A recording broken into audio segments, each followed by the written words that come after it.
In fact, it's the big music story in the whole country. Here's Tony. Here I am, standing on a corner in downtown Chorlton-cum-Hardy, minding my own business, reading this week's NME. And what do I see on the cover? This charming man, Morrissey, whose group, the Smiths from Manchester, have been voted Group of the Year in the NME poll. And only that, their new album has gone straight into the charts at #1. What's it all about? If you haven't yet experienced the Smiths phenomenon, follow me.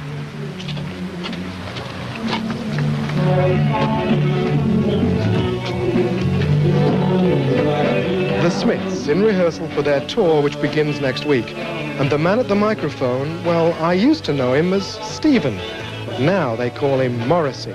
To some people, Morrissey is the Smiths, which is really pretty unfair, considering there are 4 people in the band and considering that they can't do much out there without good drumming and bass playing. Do you two ever get annoyed at the attention given to Morrissey? No, not really. I think he deserves the attention he gets.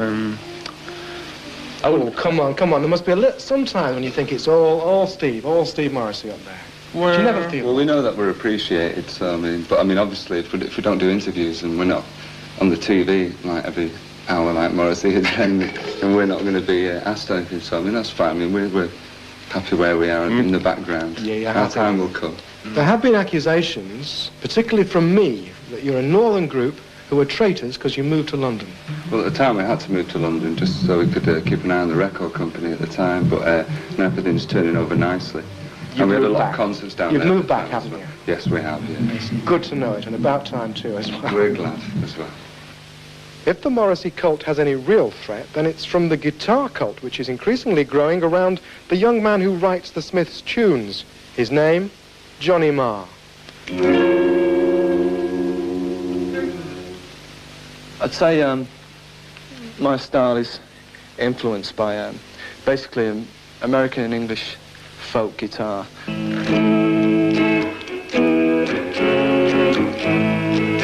I seem to remember that kind of music, Johnny. That sort of thing, yeah.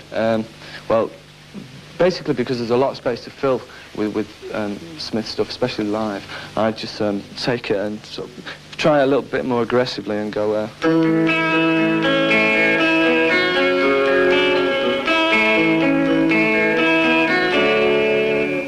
as well as that, there's a bit of the old... There is a Sam Phillips kind of son influence in a lot of what we do. So the old rock and roll, such as, yeah, the kind of rockabilly-ish kind of... that kind of thing.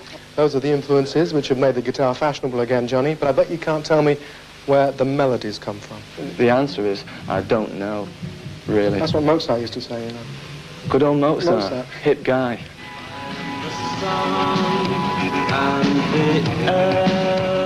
And finally, the man himself. We could talk about art, we could talk about the gladiolis he used to have hanging out of his pocket, but let's instead talk about scandal. Stephen, your career has been dogged in a positive fashion by controversy and scandal. Yeah. Let's just talk about the latest one. Mm-hmm. It's the opening lines on the opening track of the album, isn't it? Yes, it Which is. says what? The first 2 lines are belligerent ghouls run Manchester schools, which seems to have really upset the Manchester Education Committee. I'm not surprised. Well, why are you not surprised? Well, it seems to be an attack on them. Why are you attacking them? Well, it is an attack on them, in a sense, but I feel that they're there to be attacked, really, if they're not really serving their pupils well. It has to be attacked, surely. I mean, are you saying this from your own personal experience? Of Entirely, which I'm sure is absolutely widespread. And I know from the amount of letters that we've received about this track that it means a great deal to people. And the fact, of course, that the LP is in at 1 means that more people are in favour than against. Maybe it's because they like Johnny Marr's tunes and yes, not it could be. Yes, I'm I'm sure it's several things, but that certainly hasn't hindered us, I must say. I must ask you, what right does the fact that you are a popular and successful pop star give you to comment on political and local matters? Well, I feel that if popular singers don't say these things, who does? We can't have any faith in playwrights anymore. We can't have any faith in film stars. Young people don't care about those things. They're dying arts. And if you say, what right do you have? The implication there to me is that, you know, popular music is quite a low art. It should be hidden. It can be there, but let's not say anything terribly important. Let's just, you know, make disco records or whatever.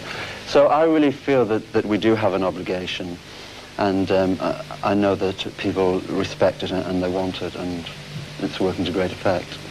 With the ideas you have and the feelings you express, I always wanted to ask you, Stephen, why do you want to be a pop star? Well, many reasons. It doesn't make life worse.